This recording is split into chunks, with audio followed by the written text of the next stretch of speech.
agora a gente começa o programa de hoje com a Mari Belmonte. Mari, que é jornalista, assessora de clima do GLE10, Instituto da Mulher Negra, tem muita experiência em incidência internacional. Ela que tem participado das últimas conferências do clima e da biodiversidade. Opa, que é isso, produção? É isso aí, gente. No ao vivo, a gente tem música rolando de tudo que é lado. Tá tudo bem. Então, a Mari, que tem participado das conferências climáticas e da biodiversidade, ela tem contribuído para resultados importantes nas negociações, né? Mari, que é o nosso Google, a nossa parceira, e ela está aqui para explicar muita coisa para a gente. Mari, seja bem-vinda. Obrigada, um prazer estar aqui com vocês. Muito legal te receber aqui. E, olha, a gente vai falar um pouquinho agora, né, de como tem sido esse processo, né? Conta pra gente como foi a sua trajetória até chegar aqui. Hoje que você é articuladora, né, assessora. Boa tarde, Iago. Boa tarde a todo mundo da Rádio Nacional dos Povos. Um prazer estar aqui, emocionada de estar aqui com vocês. Eu sou formada em jornalismo, nascida e criada na periferia rural da cidade de São Paulo. Sempre trabalhei com a agenda ambiental, mas muito ligada à agenda da conservação, das unidades de conservação. E, enfim, desde muito jovem, muito adolescente, militando na área socioambiental. E aí, nos últimos anos, nos últimos 10 anos, estou aí na articulação tanto nacional quanto internacional da agenda de raça e clima nas políticas públicas. Que legal. Mari, aproveitando esse gancho, conta pra gente como raça e gênero entram nos documentos das negociações climáticas. Raça e gênero ainda não está oficialmente... Gênero, sim. Raça ainda não está oficialmente nos textos de negociação da UNFCCC, que é esse órgão da ONU que debate e negocia a agenda de mudanças climáticas. A gente teve, enfim, ao longo dos mais de 30 anos desse espaço de negociação, tanto a menção a afrodescendentes como raça nos textos nunca existiu, nunca foi consolidado isso. Gênero há pouquíssimos anos, então a gente tem um avanço ao que aconteceu agora em junho em Bonn, na cidade de Bonn, na Alemanha, que é onde a conferência ela acontece previamente, né? Bonn é a conferência intermediária, é o meio do caminho, onde os textos começam a tomar forma para bater o martelo durante as COPs. Então, em Bonn, a gente saiu de lá com 2 rascunhos do texto de transição justa e o texto de gênero, já mencionando afrodescendentes e mencionando raça. No texto de adaptação, a gente pode falar mais disso, no texto de adaptação especificamente, estava mencionado e nas últimas horas de negociação caiu, né? O texto de negociação de adaptação a negociação durou 14 horas, foi até de madrugada. Então, hoje, gênero tem, porque a gente tem um texto de negociação de gênero, um plano de ação para gênero, que teoricamente ele deveria ser esse plano que transversaliza qualquer negociação dentro da UNFCCC, mas raça e afrodescendentes ainda é um grande gargalo e a gente ainda tem um pouco de dificuldade de assentar essas menções dentro dos textos, mas a gente tem trabalhado para avançar. As negociações para a inclusão do termo afrodescendente começou na COP16 da biodiversidade? Isso, a COP16 da biodiversidade, ali foi mais um passo. Na verdade, várias organizações negras da América Latina têm se mobilizado para que nas agendas de negociação, tanto na Conferência do Clima quanto na Conferência de Biodiversidade, essa menção seja validada e comprovada. E na COP da biodiversidade, COP16, onde nos encontramos no ano passado, foi uma grande vitória o texto 8J, que diz respeito a direitos humanos. Então, a gente sai da COP16 com 2 grandes avanços, um órgão subsidiário para a população indígena e um texto mencionando as populações afrodescendentes. Foi uma grande batalha das organizações negras e do governo brasileiro e do governo, principalmente o governo colombiano, Mas foi o primeiro texto. Mas a gente tem, no âmbito da ONU, em outras convenções, outras agendas de direitos humanos, desenvolvimento sustentável, outros espaços negociais da ONU. A gente tem a menção afrodescendente já. Hoje, acho que um dos espaços mais atrasados nessa agenda, infelizmente, é a agenda climática, que não menciona afrodescendentes nos textos de negociação. Por que você acha que isso acontece? Tô fugindo um pouco do script, desculpa. Eu acho que, bom, primeiro, racismo. Acho que nem governos que possuem sua população de maioria negra ou parte da sua população negra nunca pensou ou quis puxar essa agenda. E acho que sempre foi um espaço feito e organizado a partir de homens brancos, mais velhos, e que não pensavam não nos pensavam. A agenda de mudanças climáticas, clima, nos últimos anos, ela foi orientada a ser um lugar frio, branco, patriarcal, que não olha para as questões de direitos humanos. Isso tem mudado nos últimos anos com a participação social, né? Tem uma participação indígena, de mulheres, movimento negro maior nos últimos anos. Mas a agenda de direitos humanos ainda é pouco afastada das decisões centrais. Tá, e pensando, já que a gente entrou nesse clima de negociações, né, de COP, conta um pouco pra gente dos bastidores dessas conferências. Você falou que a negociação ficou mais de 14 horas. Como é esse processo? Dependendo dos problemas, dos entraves negociais entre as partes, as negociações elas demoram muito. Ano passado a gente teve o mesmo problema na agenda de adaptação, o penúltimo dia foi madrugada dentro, então as partes conversam. Muitos dos observadores ficam ali, a gente não pode intervir, ter voz, ajudar, mas a gente fica muito perto dos diplomatas e dos negociadores ali, tentando fazer intervenções para que as agendas avancem.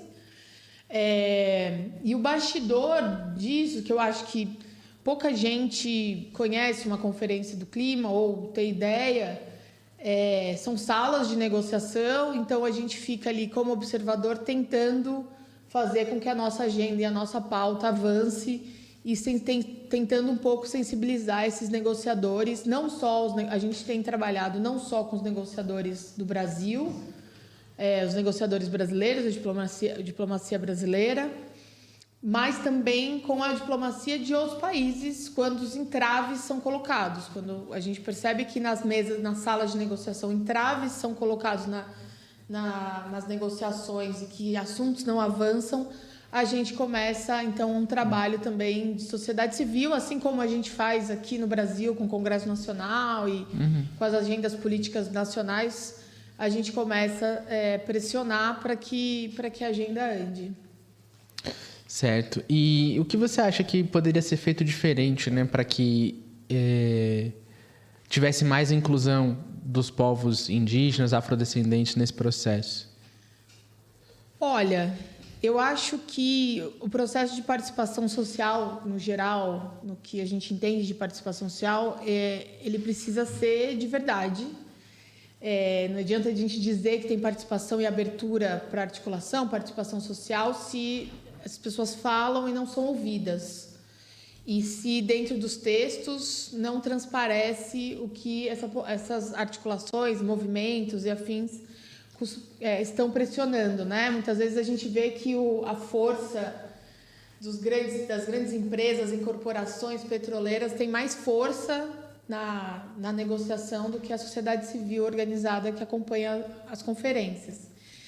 E acho que tem rolado uma discussão dessa reforma da ONU e tudo mais, mas eu gostaria muito que grupos organizados, povos indígenas, movimento afrodescendente, de mulheres, crianças e jovens, tivesse também poder ali decisório, pudesse também participar do debate mais diretamente das decisões, não só os diplomatas, mas as partes que são diretamente envolvidas e, no caso das mudanças climáticas, impactadas diretamente pela questão dos eventos extremos.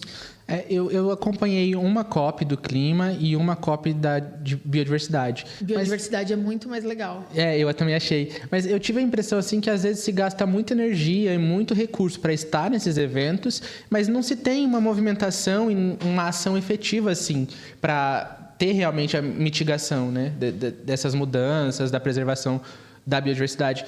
Por que isso acontece? Eu acho que a gente percebeu que nos últimos anos as decisões elas são travadas por uma grande agenda que é o bode na sala, que é financiamento. Uhum. A agenda de financiamento é sempre a agenda que bloqueia o final das decisões.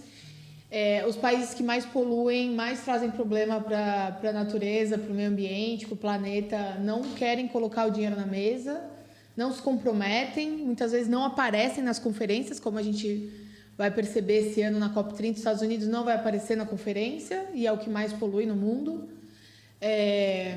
Então, a gente às vezes não percebe, mas assim, acho que é importante a gente olhar que várias das decisões que acontecem, elas transparecem em políticas internas. Então, quando a gente está debatendo, o Brasil, né, começa a debater transição justa, mitigação, mercado de carbono, que é super complexo e contraditório nos territórios, como a gente sabe.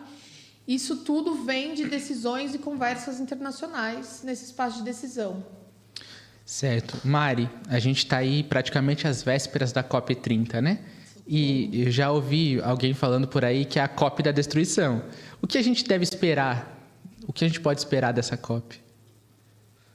Olha, eu acho que a gente tem que usar a COP para impulsionar nossas agendas.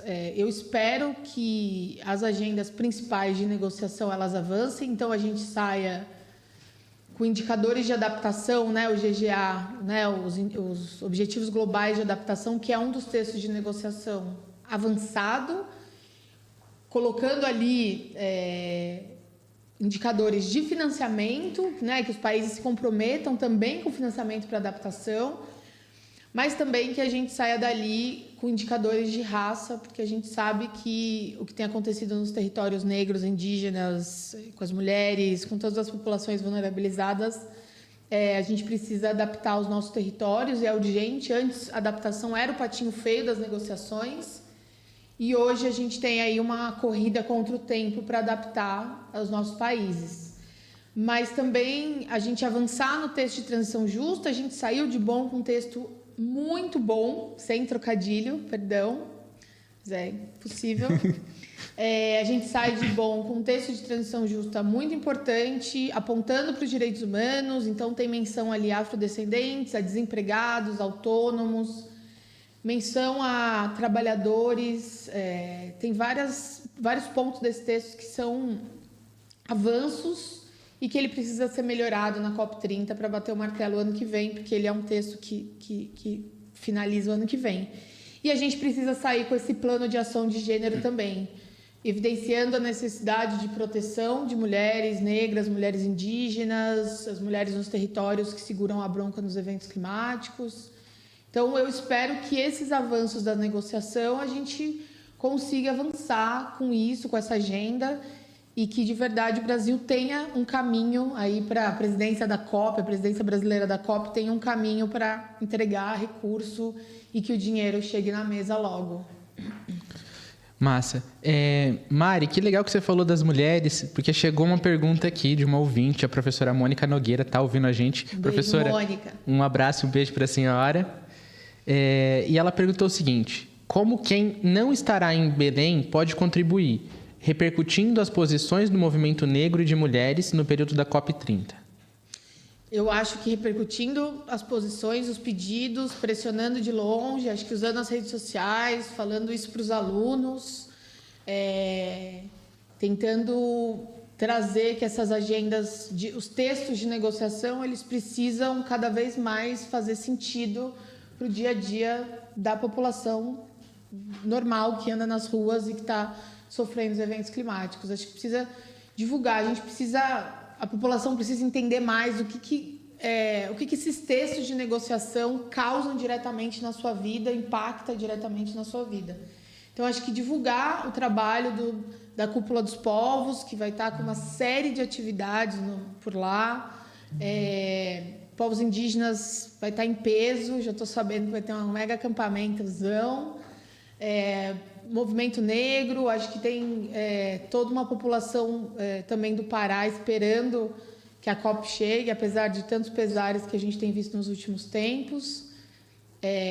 Eu, particularmente, estou muito empolgada para viver Belém, adoro aquela cidade, acho que aquela cidade precisa ser respeitada, assim como a sua população, que vai fazer bonito. Então, acho que a gente pede que quem não vai ficar de longe, que, por favor, divulgue e pressione de onde puder, a partir das nossas agendas. Muito obrigado.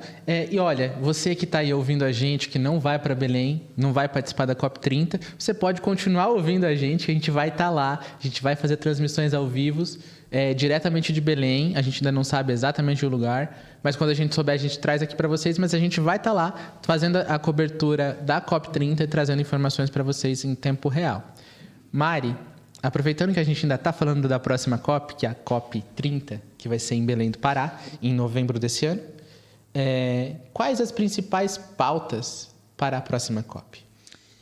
Acho que as principais pautas são essas que eu já falei um pouco, né? A transição justa, acho que essa é uma agenda importante, inclusive uma pressão que a gente precisa fazer é que esse texto e essa negociação, ela aponte, essa decisão aponte para o fim do uso dos combustíveis fósseis na agenda de transição, adaptação, que a gente tenha indicadores claros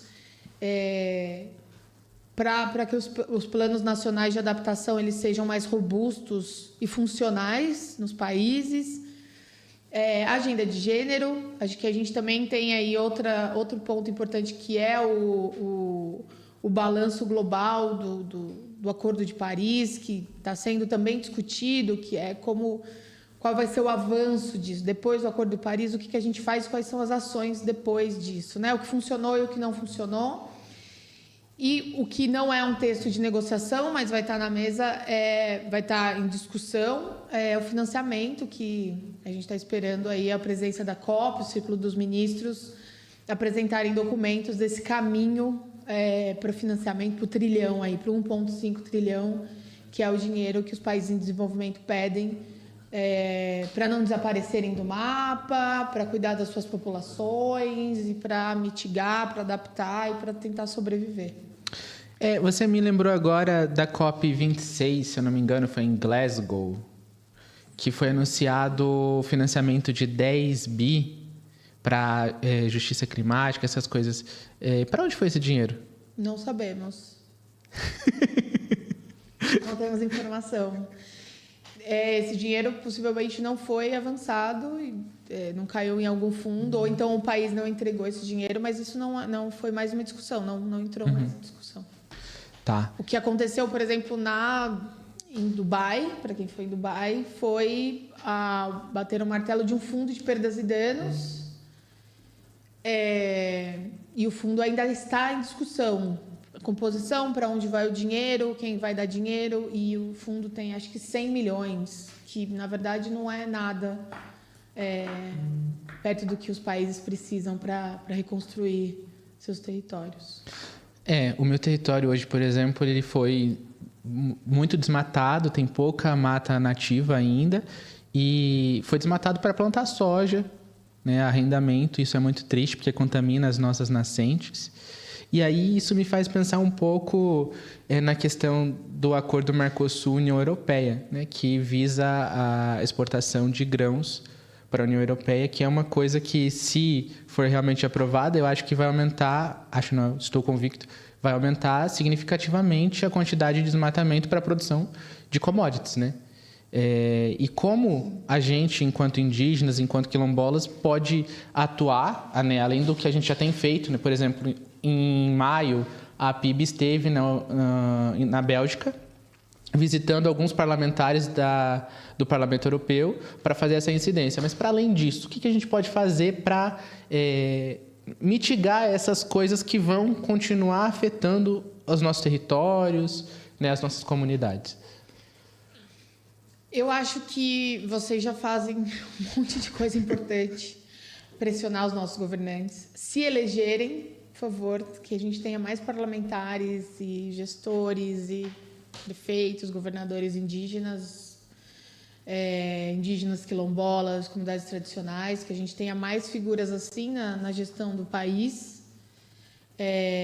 E acho que precisa, em nível internacional, ficar muito pressionando os negociadores. Assim. Acho que estar ali do lado deles, pressionando, é fundamental. Atrás dos negociadores, né? A gente diz que a gente enche muito o saco, mas não é. Tem que pautar e pressionar para que eles entendam também a gravidade. Assim. A gente tem hoje uma diplomacia muito...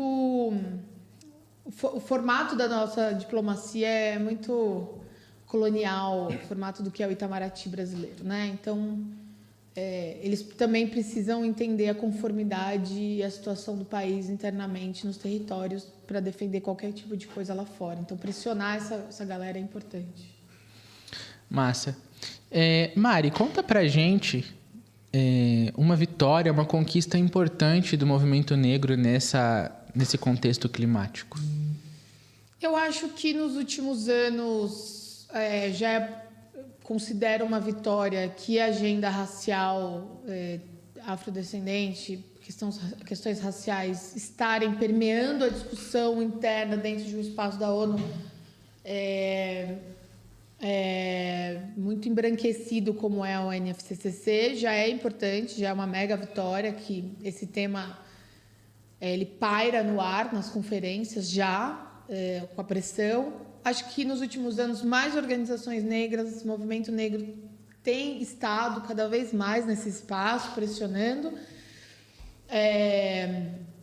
E eu acho que é um pouco isso, assim. Eu acho que e aí a gente sai um pouco de bom com essa perspectiva de textos mais acordados. E eu acho que a vitória da Copa da Biodiversidade é uma mega vitória, super importante para as comunidades afrodescendentes rurais, os palenques, os quilombolas, comunidades afrodescendentes no geral.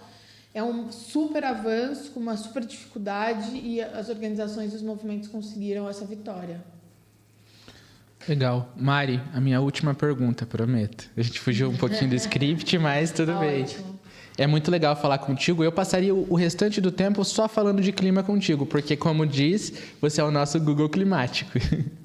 Mas, Mari, você que esteve com a gente desde a primeira imersão criativa, lá em agosto, setembro de 2024, nos apresentou a Tati Vasconcelos, que é a nossa madrinha. Salve, Tati. Um abraço para Tati. Agora, ela possivelmente não está ouvindo a gente porque ela também está apresentando o programa dela, gente. Você também esteve com a gente em Cali, na Colômbia, na COP16. E você que esteve com a gente desde esse início, conta como você se sente hoje, estando no nosso estúdio Roça, vendo e participando desse rádio, desse sonho, que é a Rádio Nacional dos Povos. Eu tô emocionadíssima, me sentindo chique, nesse estúdio chique aqui, com uma equipe mara, incrível. É muito, muito importante. Acho que vocês chegarem com essa articulação, com essa construção, assim, tô achando incrível. E é muito louco e muito legal ver o processo de construção e chegar até aqui. Tô achando maravilhoso. Então eu volto para pegar minha caneca, que eu tô sabendo. Eu volto e quero voltar sempre. Conta comigo, porque acho importantíssimo e fundamental a gente fomentar a comunicação a partir dos territórios, falar a partir dos territórios e falar com a gente mesmo diretamente. Muito lindo. Por mim, Mari, toda sexta-feira você está aqui com a gente para falar meia hora de mudanças climáticas. Aproveitando, antes de deixar o microfone aberto para o recadinho final, tem uma conferência que vai acontecer agora em setembro, de 15 a 19. E como a gente ainda está nesse tema, que tem a ver com muito do que você trouxe, né, acho legal dar esse recadinho. Na semana que vem a gente vai trazer mais informações desse evento. Mas de 15 a 19 de setembro vai acontecer a Conferência Nacional de Promoção da Igualdade Racial aqui em Brasília. Na semana que vem a gente vai trazer mais informações, mas você que está aí ouvindo, que está aqui em Brasília ou tem interesse nesse tema, já anota aí, já salva a data Eu ia falar em inglês, mas não vou falar. Já salva a data para vir participar aqui em Brasília da conferência. Mari, muito legal falar contigo. É sempre muito bom aprender um pouquinho mais de clima com você. Mas agora, queria deixar o microfone aberto para você mandar um recadinho, uma mensagem, um correio elegante. Cantar uma música? Cantar uma música. É mentira. Não vou cantar uma música, não sei. Faz um cover da Anira. Anira. Ia chamar a Anira, inclusive, para vir até a Rádio dos Povos, Rádio Nacional dos Povos. Anira, convite aberto, por favor, venha. Tá todo mundo esperando. E agradecer, eu estou sempre à disposição. Acho que, enfim, Gueledés está à disposição. A gente ama vocês. E sucesso. Eu quero visitar o Estúdio Roça lá na Copa, por favor, hein? Quero saber onde vai ser. Obrigada, gente. Levaremos a nossa roça para Belém. Isso. Produção, faz um recorte desse convite da Mari, posta lá e marca a Anira, viu?